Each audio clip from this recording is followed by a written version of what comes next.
Yeah, New York City. Totally. I'm sorry, but like maybe I'm the wrong person to ask, but like I know he's like white now. Yeah, I like it. I think it's great. Yeah.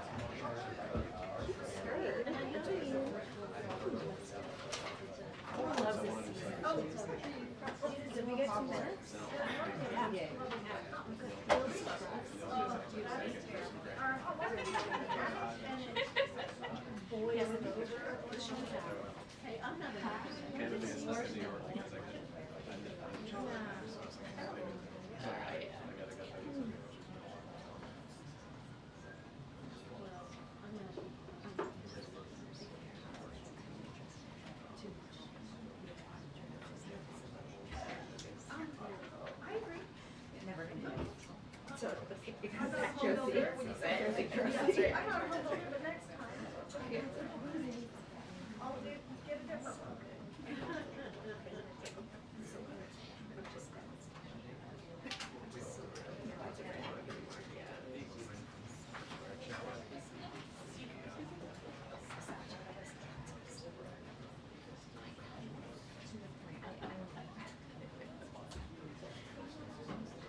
But if somebody from the post comes, certainly. Right.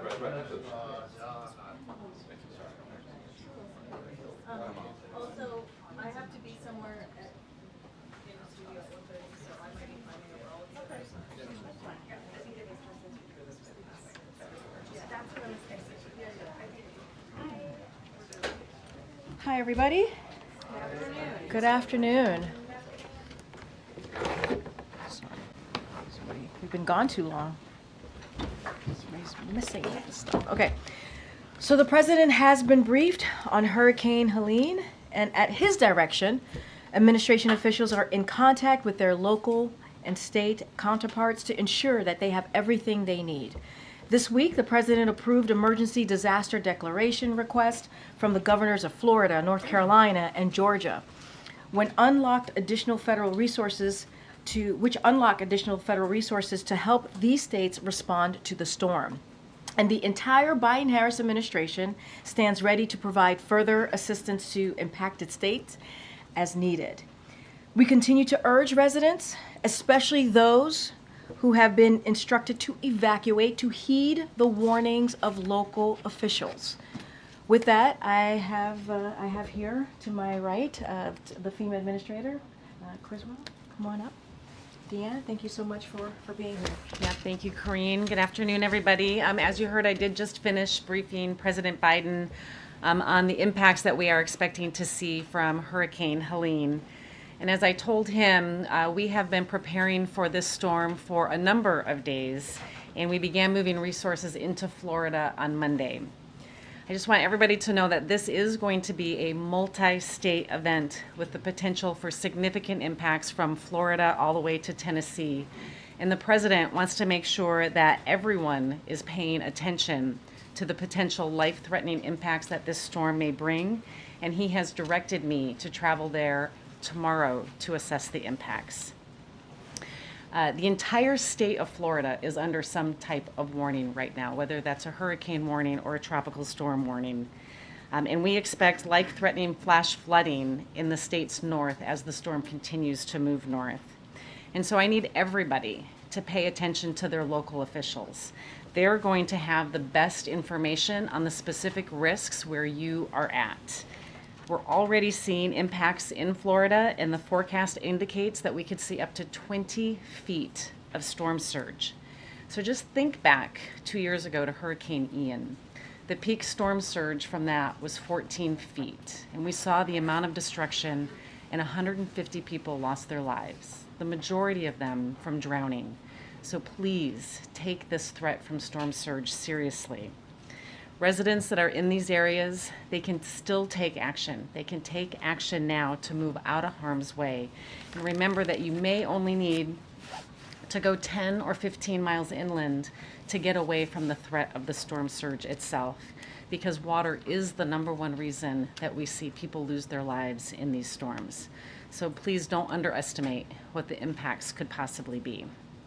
So at the President's direction, we have over 1,100 personnel so far across the federal government supporting the preparedness efforts for this storm.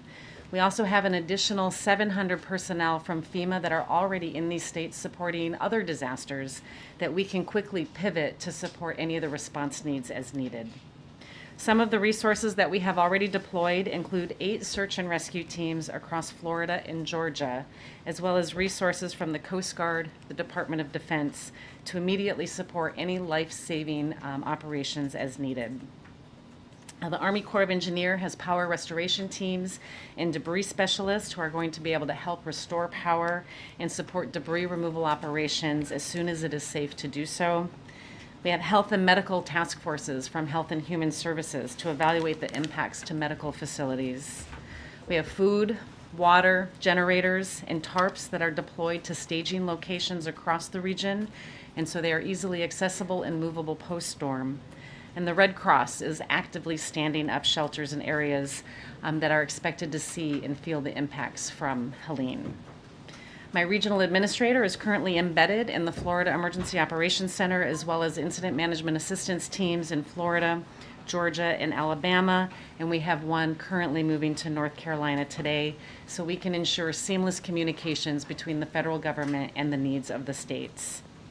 I'm very grateful, as you heard, President Biden quickly approved pre-landfall declarations for Florida, Georgia, and North Carolina. And this allows us to immediately provide any of that life-saving support in the coming days. And I'm grateful for the rest of the federal family that is there on the ground working with us side by side as we prepare to support the American people for what is to come over the next several days. I just want everybody to know that the Biden-Harris administration, we are ready for this event. We have aggressively pre-deployed resources. We are postured for whatever response might be needed. And so let me just say one more time before I take any questions, take the storm seriously. People in Hurricane Helene's path, you need to listen to your local officials. If they tell you to evacuate, please do so. And if they tell you to shelter in place, then that's what you should do. They're going to give you the best information that you can do for your specific situation. Those decisions can save lives. And with that, then I'll take questions. Thanks, Karine. Thanks, Dan. So this is likely to be the 21st billion-dollar weather or climate disaster this year. So does FEMA have the resources to keep on responding to disaster after disaster like this? So we have absolutely enough resources to continue to support the life-saving response that we need to for this event. I think everybody's aware that we went into immediate needs funding as our disaster relief fund, the funding was running low. But the reason we do that is to make sure we have enough money for an event just like this. And so I want everybody to know that we have exactly what we need, and there are no limitations to our ability to support the response for this disaster. As we continue to go through the recovery, though, for all of these disasters, that also takes personnel. And we're going to continue to work through with our states about what they need and how we can best adjudicate those resources. But we are seeing an increase, and we're seeing a strain on our staff with more of them deployed for longer periods of time, helping to support these communities recover. And just also related to the money here, some pretty substantial losses projected in terms of the crop insurance, in terms of the flood insurance.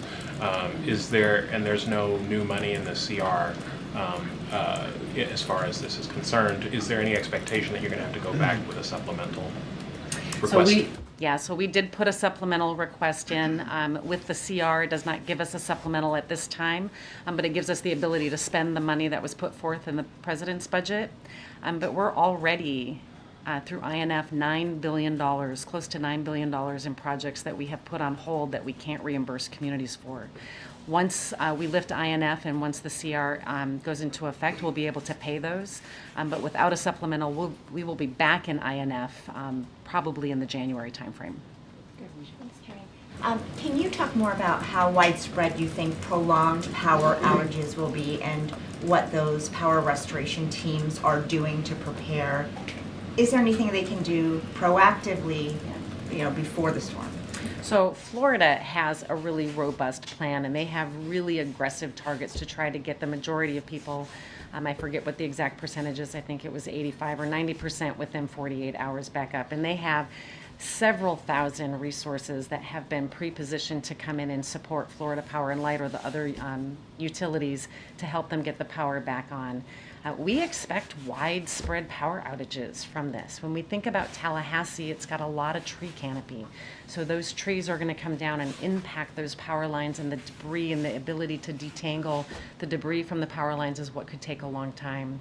The power restoration teams, they do a couple of things from the Army Corps. One, they can help us put generators in on critical facilities to help make sure that those facilities have power, but they can also make assessments on how to prioritize some of the work so we know where we need to put our efforts to help the private sector utility companies get the power restored as quickly as possible. Could you talk a little bit about how the response has changed based on the severity of the storms? I think we're seeing an increasing storms with increasing severity. So how does that change the response for you? I mean, I know it's more manpower, but what else? How else does it change? I think the biggest thing is that we want to get things in place early. This is why we've been moving resources into the area since Monday, and we know there's a large population that's really vulnerable in Florida, and so that's why we have so many search and rescue teams that are able to come in and augment the really impressive amount of teams that Florida already has within the state, right? So this is on top of what they already have. And so for us, it's making sure that we are sending more than we think that we'll need, and if I don't need them, I can send them home. What I don't want to do is be short. I want to make sure that I have enough that can support whatever the states might request. Good, MJ. You said that you are headed down there tomorrow. Did you discuss with the president whether it might be possible for him to make the trip down in the coming days? And secondly, is there a single piece of advice or warning that you wish in these kinds of situations people would heed more seriously that you might want to emphasize in this setting? Yeah, so the purpose of my visit is to assess the impacts, and I'll be briefing him on what those impacts are. I'll leave it to Karine to talk with him about what actions he might take. But I think the message is take this seriously. I mean, we look at the cone, and the cone is the wind, but the water is what kills people. And so we need to really look at where this storm surge is going to be in Florida. But Georgia, South Carolina, North Carolina, and those Appalachians, they're going to have up to 20 inches of rain in an area that can have significant flash flooding, and that is really life-threatening, and it comes so much faster than what we see from a storm surge, right? They're going to have less warning once the rain starts there. So they need to know what they're going to do now, put those plans in place today for where they're going to go, how they're going to contact their family and their friends, what they're going to need to take with them, like medicine or power devices for medical reasons. It's not too late. They should be able to put those plans together today so they can take the actions that their local officials tell them to do. Thank you. You keep talking about the need to follow evacuation orders if local officials give them. We know from past storms that people don't always heed that, not because they don't want to, but because they can't afford to leave the area, don't have anywhere to go, don't have family members to help them. Is FEMA doing anything to work on that particular issue, given what you're talking about with water and the danger that can come from that if people stay in place? Yeah, so part of the pre-landfall emergency declaration is specifically to reimburse states and local jurisdictions for any of the costs that they incur to do sheltering and evacuation, because we want them to have the resources to put in place whatever measures that they need. I think the important thing on the evacuation to remember is if you're told to evacuate, especially from the storm surge area, it doesn't mean you have to go to a whole other state. And I think we often think of those pictures of contraflow lines and backed up traffic, but you really sometimes only need to go a few miles to get out of harm's way. And so the local officials should be able to tell you where there's local evacuation centers that you can go to until the threat of the storm has passed. And then when we get to the point where if they are displaced, then we have the long-term sheltering concerns that we'll have to work with. But the initial sheltering concern is just getting out of this storm's path for right now. Then we can work on what those long-term needs are, and that's why the pre-landfall declaration is so incredibly important that the president approved, is to make sure that those states have the resources to stand up those shelters and to help people get to safety. And do you feel that the state is ready to stand up those shelters? I mean, you're talking about how you're going to reimburse them, but is Florida ready to do that? Florida has stood up many shelters, and the American Red Cross is also there supporting that. I just need people to evacuate and go to them. Okay, we're gonna wrap it up. Go ahead, John. Thanks, Karine. What resources are available not only to families but also to small business in the aftermath of this storm making landfall? Resources coming not only from FEMA but also from the SBA. Yeah, there's a number of programs that are available. For FEMA, we specifically made some changes into our disaster declaration, the Stafford Act, recently, which allows people that work from home to actually get compensated for some of their business losses if they work from home, like if they had a computer or other equipment that they needed to do their personal, if they're a photographer and they lost their cameras. So we just made that change recently in March to be able to compensate small business owners that work from home. SBA can speak specifically about their programs, but they've also made some really amazing changes this year, which increases the dollar amount that people can borrow from the SBA. It extends the time where they're going to delay the interest until they have to pay it or to start to repay that loan. And it's a tremendous resource to really help small businesses get back on their feet. And how do you decide where to position yourself tomorrow with the storm making landfall? So we're looking at where we think the biggest impact is going to be, and right now it looks like it's a dead-on hit to Tallahassee. And so we'll fly as close to Tallahassee as we can get, and then I'll meet up with the governor and his team so I can see what the impacts are, hear what the team is thinking, and then we will assess, right? I've got staff on the ground that will have the intel as to where the hardest hit areas are. And then typically we like to either get an aerial view so I can fly over and see what some of those damages are, or on the ground if need be.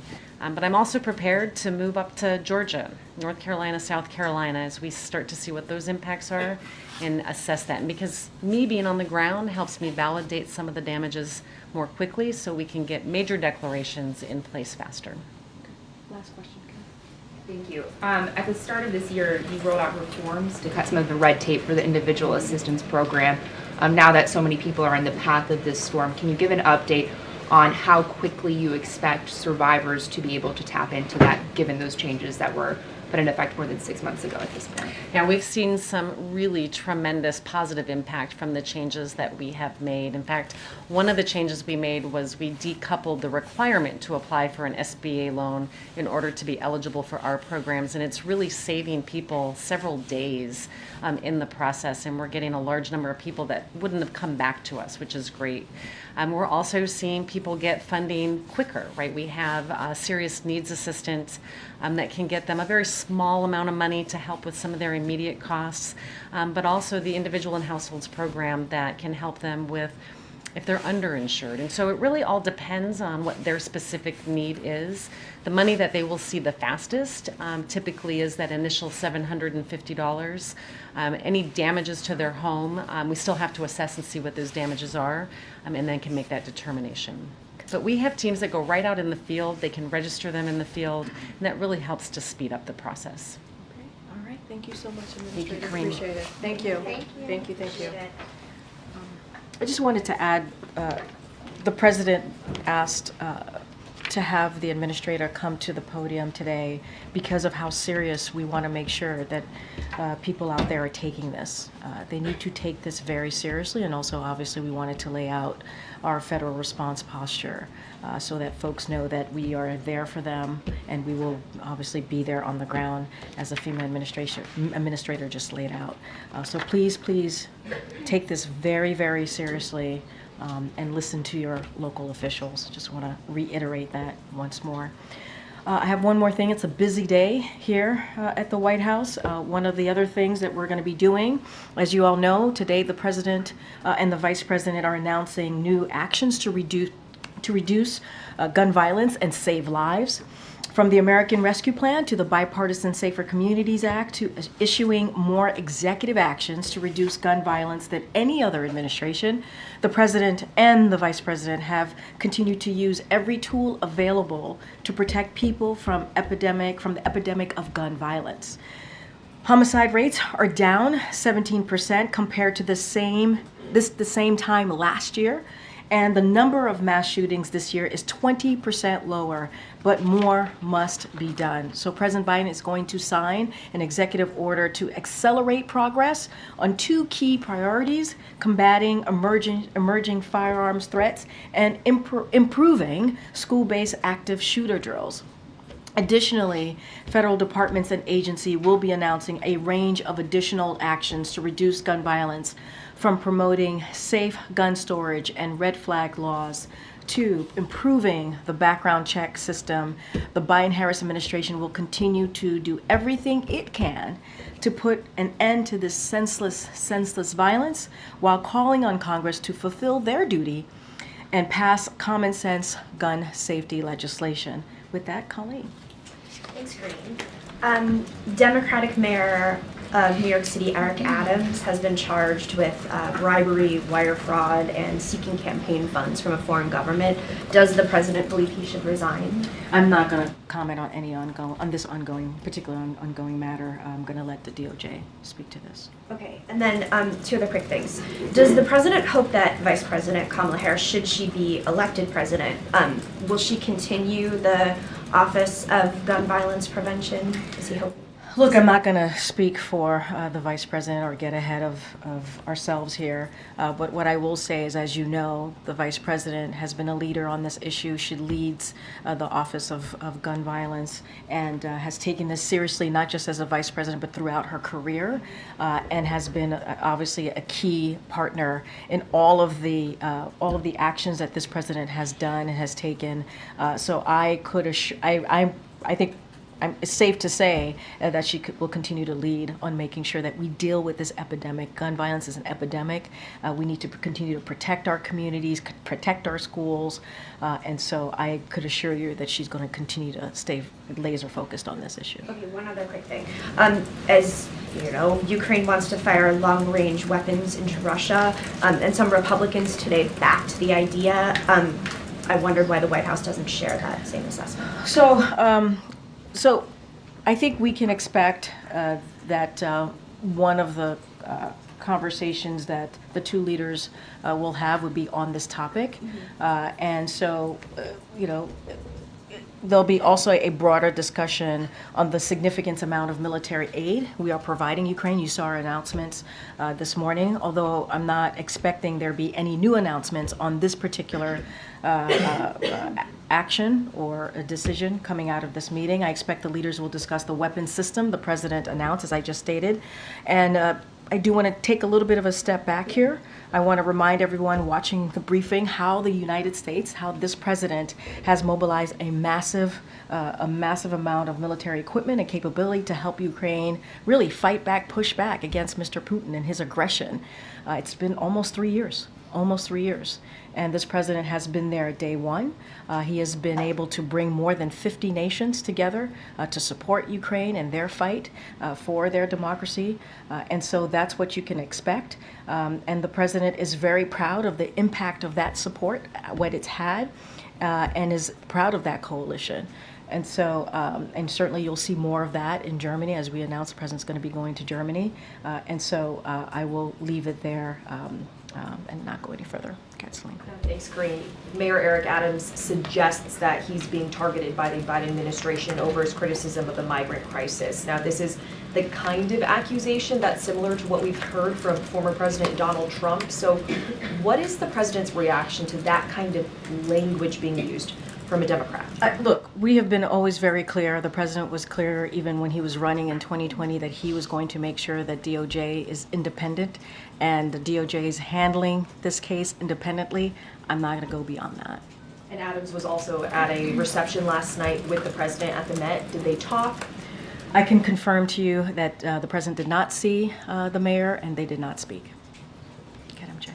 You just mentioned that obviously you expect the two leaders today to discuss the issue of the use of long-range missiles into Russia.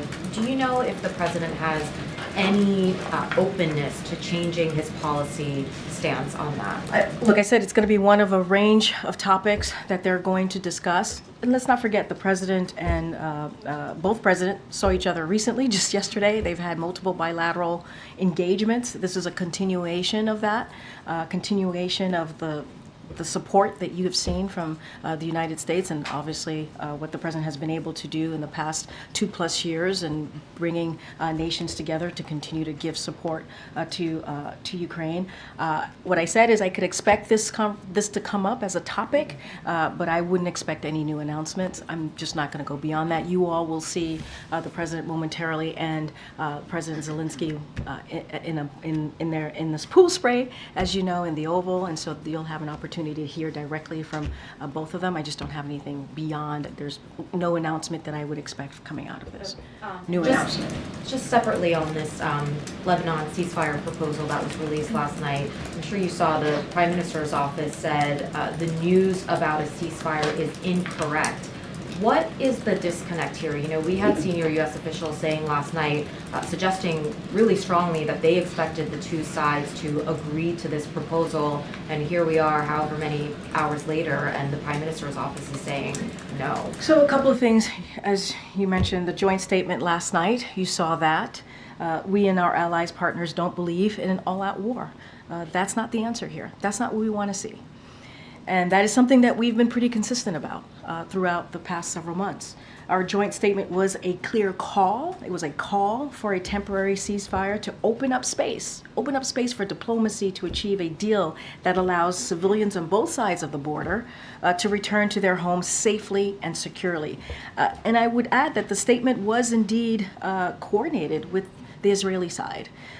There are now discussions ongoing today in New York. Our teams are continuing to have discussions, and so you'll probably hear more later in the day, but those discussions are ongoing. If it was coordinated with the Israeli side and the expectation last night, as it was shared by senior U.S. officials, was that the two sides would agree to this imminently, why are we hearing from the Prime Minister's office today? I would have to refer you to the Prime Minister's office. I'm just laying out the facts and what we know and what we want to avoid. We do not believe an all-out war is the answer. And we've been very clear about that. The President's been very clear about that. I just laid out the facts and what we're trying to do. This is a clear call for a temporary ceasefire. We want to provide space. We talk about how diplomacy is the way to move forward. That's what the President believes.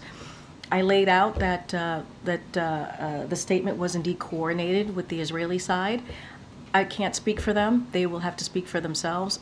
I'm just laying out what we know, how this came together, and what our end goal is, right, is what we want to see. Do you still expect an agreement to come out imminently? As I just mentioned, we have our teams who are in New York right now. They're currently having those discussions, currently negotiating or discussing this further in New York, and so I'm sure that we will have more to share later in the day. Okay, Francesca.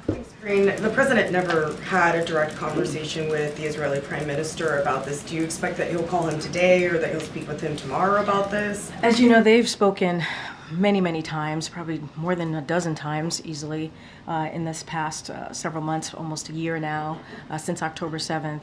They have decades-long relationship, and so they know each other very well. And when they have discussions, they are very honest and frank. I don't have a conversation to read out, a call to preview at this time. As I stated, and I've said this before, we have said this before, our teams talk pretty regularly, practically on a daily basis. And so that certainly continues as we're talking about this ceasefire, the statement that you saw from the G7 plus our key Middle East partners overnight. So essentially, he did not feel that he needed to talk directly with the Prime Minister because his team was talking to... I mean, their teams talk regularly, as they're doing right now in New York today. And so that is something that will continue to be the case. But they have spoken multiple times.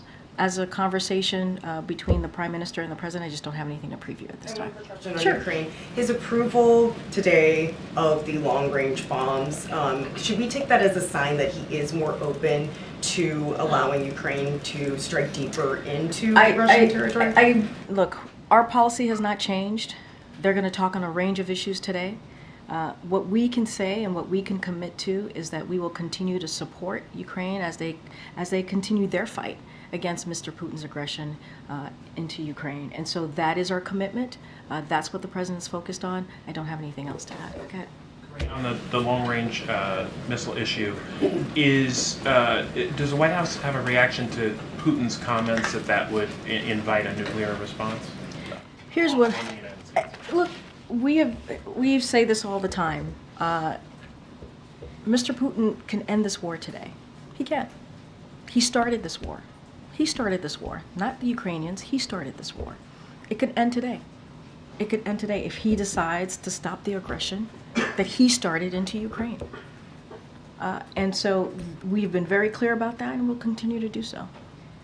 And there's been no change on the administration's policy on NATO membership for Ukraine since the NATO summit? I don't have anything else to share beyond what we've been pretty clear on as it relates to And then that. one more is, was there any reaction to former President Trump's comments that Ukraine cities are gone, questioning giving more aid to the country while they refuse to make a deal, or this comment that he wants them to win, kind of suggesting that Zelensky wants Democrats to win the election? Look, I'm not going to respond to everything that the former president says, especially since he's a candidate in this election.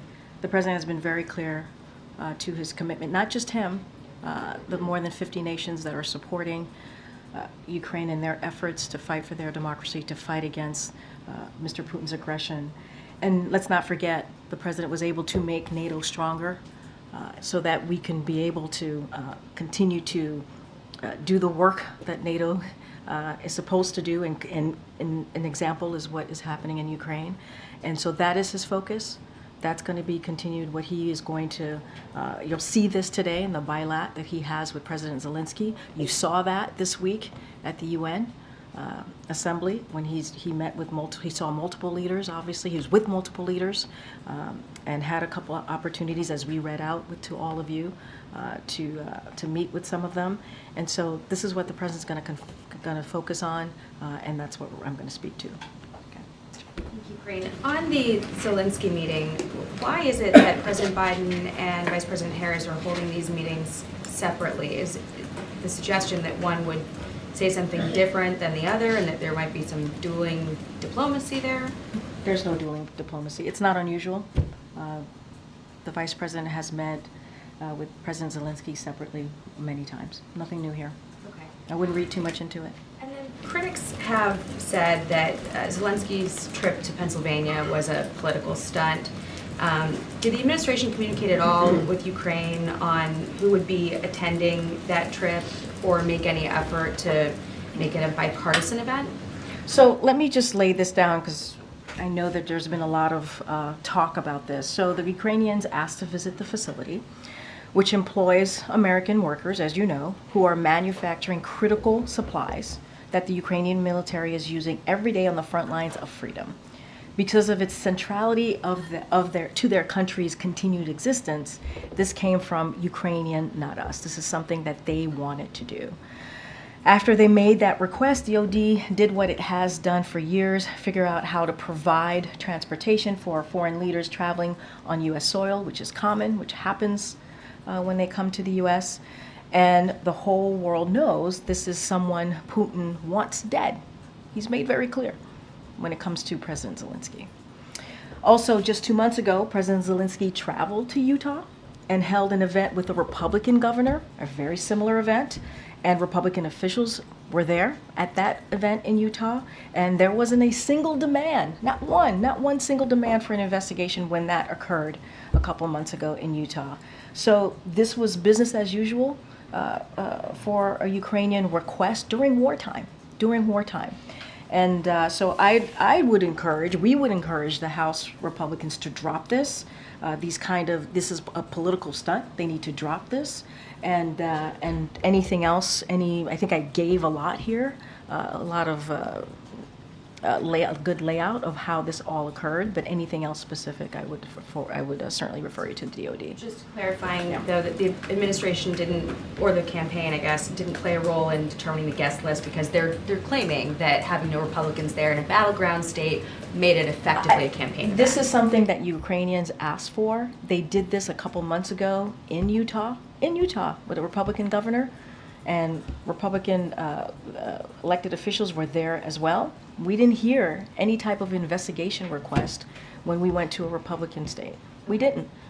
On the gun event today, what kind of gun does the Vice President have, and when did she buy it? That's something for her office to speak to. The reason I'm asking is because you have this event today, but the VP, as district attorney, sponsored Proposition H in 2005. It would have banned handguns within San Francisco city limits and required that residents turn in the handguns that they already own by a certain deadline or face mandatory jail time. But she's out on the campaign trail now saying that she's a proud gun owner and is not going to take away your guns. So can the White House get us an answer on that? Because she hasn't, and her campaign officials also haven't answered that question, even on television. Look, a couple of things here. When it comes to the VP and owning a gun, she can speak for herself. The campaign could speak for that. Her office can speak for that. I'm not. That's for them to speak to. It is not there is no conflict here when we're saying that we want to see responsible gun ownership. That's what we want to see. Responsible gun ownership. I think that is what's important here. At the end of the day, gun violence is an epidemic in our country. Think about our schools, our grocery stores. It's an epidemic.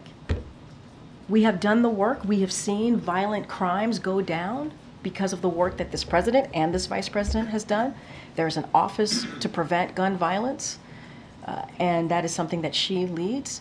But we're asking for responsible gun ownership. That's what we want to see. That's what's important here. And if people don't understand that, I don't know how to further even explain that to them. Our kids, our schools, there's an epidemic here. There's an epidemic. There are drills happening in our schools right now. That's something that the president's going to speak to. That is traumatizing some of our kids because of this epidemic. And so that should be the focus. How do we make sure that we end this epidemic? We want to see responsible gun ownership. That's what we want to see. I think the question is not about responsible gun ownership, though. It's about, her past position saying that it's supporting a measure that would have required that non-law enforcement or military residents of a city turn in their handguns, so no gun ownership, or face possible mandatory jail time versus what she's saying now. And then also not answering the question of her gun ownership. Again, that's something that she's going to have to speak to. What I can speak to this moment in this time, what we've been trying to do for the last 3.5 years is make sure that we are dealing with an epidemic that is existing in our communities, that we see in our schools, that we see in grocery stores. It is an epidemic here. And what we're trying to do is prevent gun violence. And we have seen that go down. We have, because of this work, because of the executive actions, because of a bipartisan legislation that was able to be done under this administration to deal with gun violence, something that we hadn't seen in 30 years. So there is some bipartisan support here to deal with a responsible way of having gun ownership. We need to do more here. We need to do more. Go ahead. Thank you, Karine. Back on the long-range missiles interest shot, our latest reporting is that President Biden has not changed his position on this, in part because the Pentagon has assessed it would do very little to change the trajectory of the war. So does the president plan to be blunt with Zelensky about that assessment today and to give him a yes or no answer, at least as far as it stands today? So, again, I'm not expecting any new announcements. That is something that I'm going to be clear about. What our focus here is that we are focused on ensuring that Ukraine has what it needs to prevail in this war. That is the president's focus.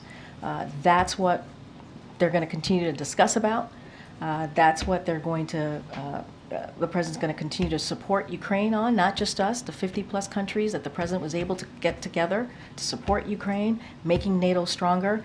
I'm not going to get into any reporting about this. I've been very clear, and you're going to see both presidents momentarily in the bilat. You'll hear directly from the president, and so I'll just leave it there. Okay, and then following up again on the ceasefire deal in Lebanon, you said that the statement was coordinated with Israel. Are you saying that the U.S. has any reason to believe that despite what we are seeing and despite the public comments, Israel agrees with the U.S.? What I'm saying is that their discussions continue in New York. I laid out the facts as they are, and wanted to be very clear about that. Let me just read out a couple of things from the joint statement that you all saw from the G7 plus key partners, Middle East partners. The situation between Lebanon and Israel since October 8th, 2023 is intolerable and presents an unacceptable risk of a broader regional escalation. This is in nobody's interest, neither of the people of Israel nor of the people of Lebanon. It is time to conclude a diplomatic settlement that enables civilians on both sides of the border to return to their homes in safety. Diplomacy, however, cannot succeed amid an escalation of this conflict. So we want to see a ceasefire, a 20-day ceasefire. Those discussions continue. It was something that we laid out, right? It was a plan that we laid out. And so we want to certainly see that move forward, and those discussions continue in New York with our teams. And you've made that abundantly clear. But I guess my question is, Israel is not on the list of countries that came up with the proposal or has agreed to it. You're right. It's a G7, the G7 plus the key Middle East partners that put forward this this joint statement last night. So why do you have any reason to believe that they're going to agree to this? As I stated, and you pointed this out when you asked me your question, Israel was aware of this statement. And now, what I can tell you right now, we are having continued discussions that is happening with our teams in New York. And I'm not going to get into private diplomatic engagement, but I can assure you these conversations are continuing. Thank you. Just a quick follow-up on that statement that you read. It refers to the situation as a situation, a conflict, and an escalation. Do we agree at the White House that what we're witnessing between Israel and Lebanon right now is in fact war? I'm not going to get into semantics from here. What we know and what we are seeing is that this cannot continue, and we want this to end, right? We want a peaceful solution here. I'm just not going to get into semantics. I guess I ask because we've heard the president say, as he said multiple times this week, that he wants to avoid a full-scale war, an all-out war. He said it remains a possibility. That's why they're pursuing this diplomatic solution. But I guess just for our understanding of what an all-out war looks like versus what we're witnessing now. I mean, look, I'm not going to get into. Here's what we want to see. We want to see a 21-day ceasefire to give us the space to have that conversation, so that we can have a negotiation to end this. That's what we want to see. And so we believe this gives us an opportunity to do this by calling for a 21-day ceasefire, to be more clear. And so it's important. It is intolerable what's happening. It cannot continue for both sides. It cannot continue. And so we're going to do everything in our power. The president has been very clear to get to that point. I think it was important. It was important to see a joint statement from the G7 and key Middle East partners. I think it was important to see that. You see countries coming together and seeing what's happening. The tensions need to stop. We need to get to a ceasefire. And so that is what we're trying to get to here. We're going to continue to have this discussion on getting to that 21-day ceasefire. That's continuing in New York, as you know. UNGA continues, right? Even though we're back here, and so our teams are there. They're having those discussions. They're doing these diplomatic conversations. You hear us talk about it all the time. Diplomatic resolution is key, and that's what we're trying to get to. And that's what I think you can see the type of movement that you've seen from this president, right? When he was at UNGA having conversations with other leaders, and now we've come to a place where we have put this forward, and this is what we believe. If we see this 21-day ceasefire, it gives us the space. It gives us the space to have that conversation. Okay. Thank you, Karine. I'm going to have another go at the ceasefire. Sure. So, the White House said that they don't want to see a wider war, and you wanted to see this 21-day ceasefire. But yesterday, a senior administration official described this proposal as a breakthrough. So, A breakthrough. yeah. So what makes you believe that just the parties is listening to you when they did not listen to you over maybe 10 months, and the White House failed to secure a ceasefire between Israel and Hamas? The party changes now is Israel and Hezbollah as opposed to Israel and Hamas. So where do you get this optimism when the president always say we are 2 days away from securing the ceasefire, we're 3 days away, until now you're unable to secure a ceasefire and release U.S. hostages? So where is this optimism coming that both Hezbollah and Israel can listen to the White House? So here's the thing. As I stated, our teams have been in discussion. The president certainly has been engaging our teams in particular with Israel and Lebanon throughout this week. And based on those conversations, right, we have had with Israel and Lebanon, and we have had with our partners as well, we felt comfortable in releasing this statement because of those ongoing dialogue, that diplomatic conversation, resolution that we're trying to get to, calling for a ceasefire. And it is up to the parties to respond. I mean, it is up to the parties to respond.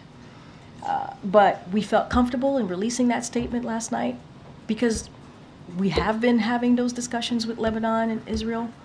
But to your point, it is up to the parties to respond. Now, we put out the statement, the joint statement last night. Conversations continue, discussions continue in New York.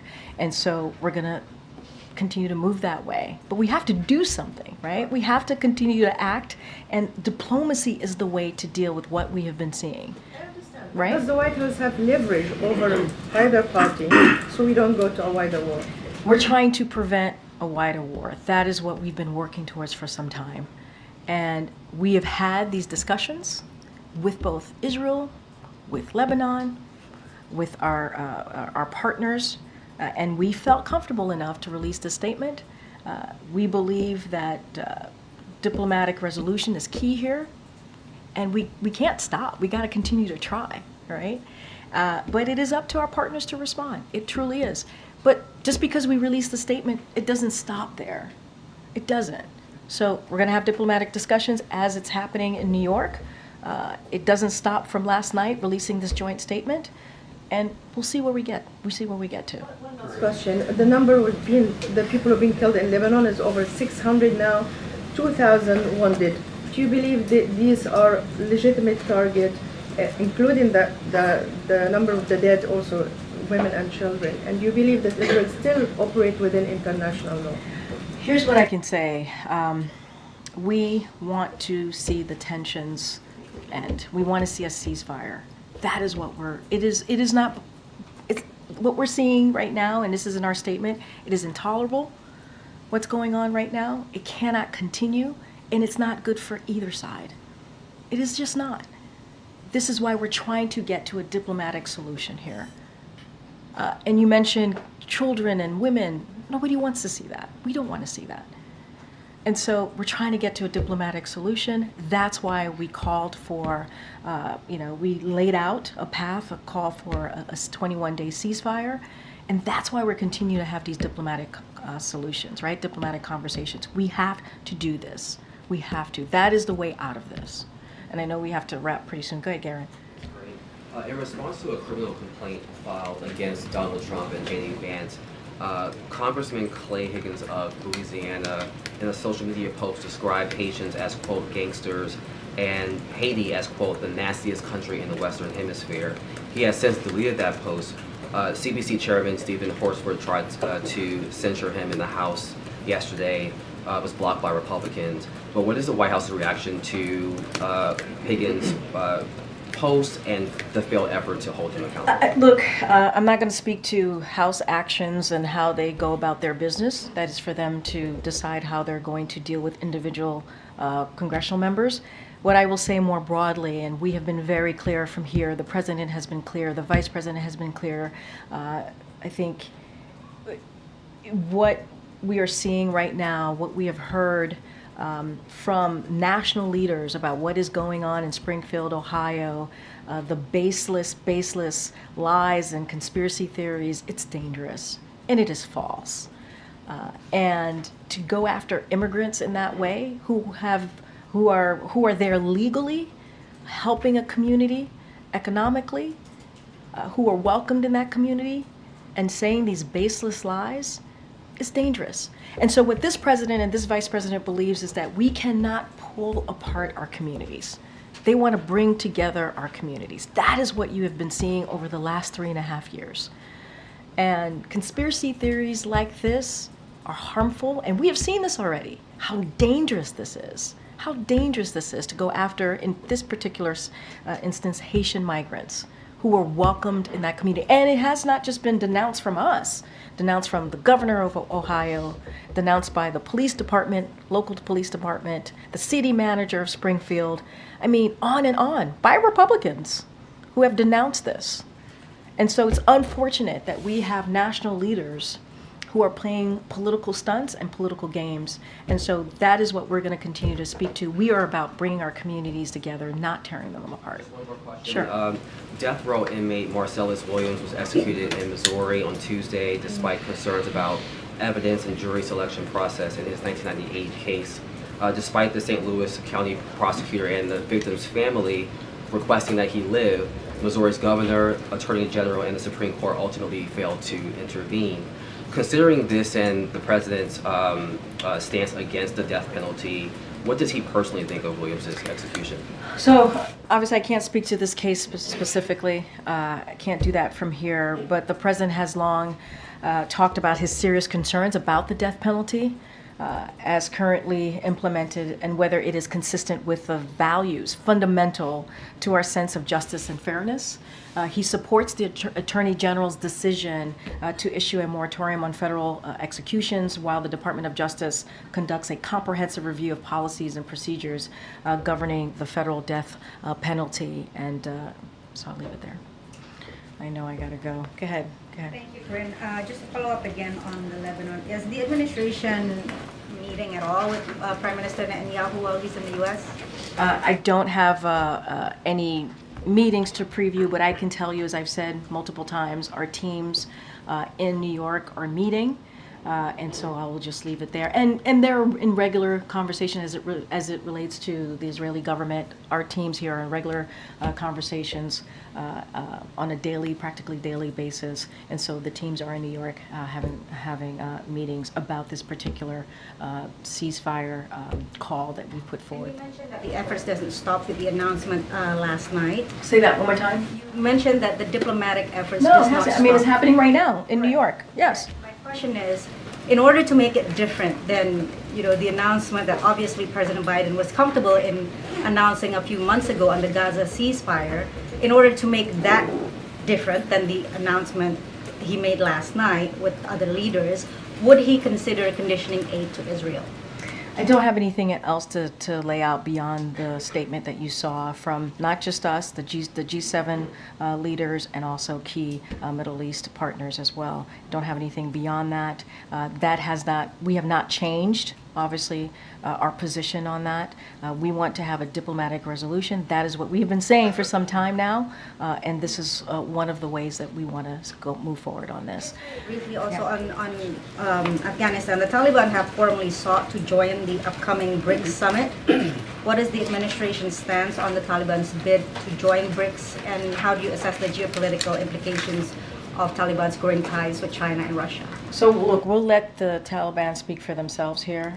We have been very clear that we judge the Taliban by what they do, not by what they say. We've been very consistent about that. The Taliban want international legitimacy to be removed from sanctioned list and foreign financing to restart the Afghan economy. These aspirations require the Taliban to live up to their commitments. At minimum, Afghanistan cannot strengthen its economy unless women are able to participate in all aspects of society without limitations. So we will continue to engage with the Taliban on matters of our interest, for example, on respect for the rights of women and girls and the return of wrongfully detained U.S. Citizens, and that's how we're going to move forward with them. All right, we gotta go. All right, thanks, guys. Thank you, Karine.